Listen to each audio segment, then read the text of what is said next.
By my experience in this building. Hij is zelf 30 jaar onderwijzer geweest. 3 keer werd hij onderwijzer van het jaar in New York, totdat hij het licht zag.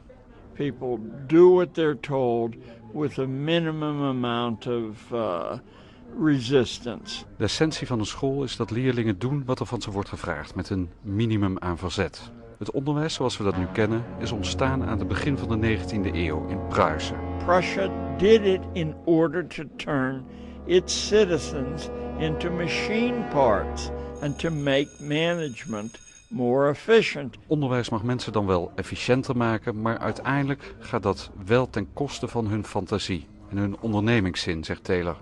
En zo creëren we volgens Gatto mensen die over het algemeen goed in de pas lopen, maar uiteindelijk weinig eigen denkkracht hebben. We destroy the imagination by classroom procedures which are largely irrelevant to developing a powerful mind. Even een voorbeeld. De nadruk die in het onderwijs ligt op toetsen en testen. Onzin, zegt Taylor Gatto. Volstrekt irrelevant. Anders zou het in het verdere leven toch ook gebeuren? Do we ask our possible husbands or wives for their test scores? We don't ask anyone we hire, whether that's a haircutter or a lawyer, for their test scores. In essentie, zegt Taylor Gatto, worden we dom gehouden, terwijl het anders kan. En de bewijzen liggen voor het oprapen. Neem Richard Branson van Virgin. We'll be traveling on a spaceship owned and operated by Virgin Galactic. Op zijn 4e reed hij met zijn moeder weg van Londen toen ze hem op een gegeven moment vroeg of hij alleen de weg naar huis terug kon vinden. Hij dacht van wel. And he got out, and some hours later he got home and he said never again did he doubt his ability to do anything on earth. Sindsdien heeft Branson het zelfvertrouwen ontwikkeld dat hem groot heeft gemaakt. En daar moet onderwijs over gaan, zegt Taylor Gatto. Over zelf kiezen, verantwoordelijkheid nemen en nadenken over wat je wil.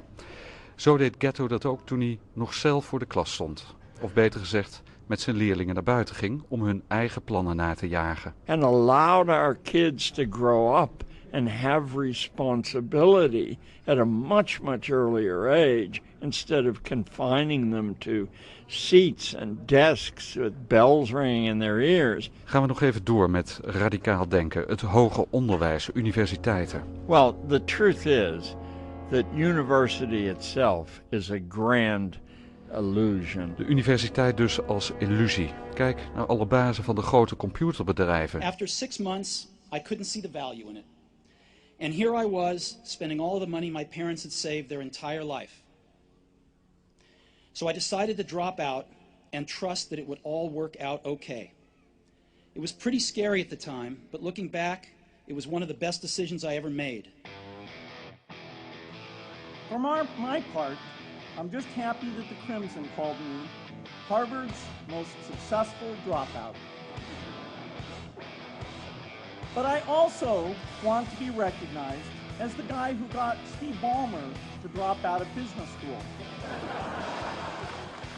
Jobs van Apple, Gates van Microsoft en Dell. Geen van allen volledig of helemaal niet universitair geschoold. Allemaal dropouts, vroegtijdig afgehaakt. Weren't you just terrible at school? I was dyslexic. I had no understanding of schoolwork whatsoever, and it's one of the reasons I left school when I was 15 years old. Dropouts, zegt Gatto, moeten we omarmen. Aan ze vragen waarom ze afhaken en ervan leren. No, see them as a national strength. Ask them, how can we help you develop the directions you're going in, and you will be paid great dividends inside of a decade. De toekomst voor het Westen zit hem in onderwijs dat geen drill is. Dat drillen doen ze in Azië wel. Dat verliezen we sowieso. We hebben onderwijs nodig, zegt hij, dat stimuleert tot vrijdenken. En het beste systeem daarvoor is onder meer thuisonderwijs. Ouders die de natuurlijke ontwikkeling van hun kind begeleiden met advies, kennis en praktijklessen. Dat heeft de toekomst. There are now approximately 3 million Americans who have taken back the education of their own children. 30 years ago, that number was 10,000. Now there are 3 million. In Nederland zijn er nu ongeveer 100 ouderparen die het heft zelf weer in handen hebben genomen. Het kan dus.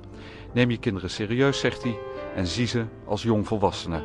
Laat je ze op school, dan hou je ze dom en groeien ze nooit op. In New York City, I don't think you're considered grown up until you're about 30, at which time, of course, you're half dead.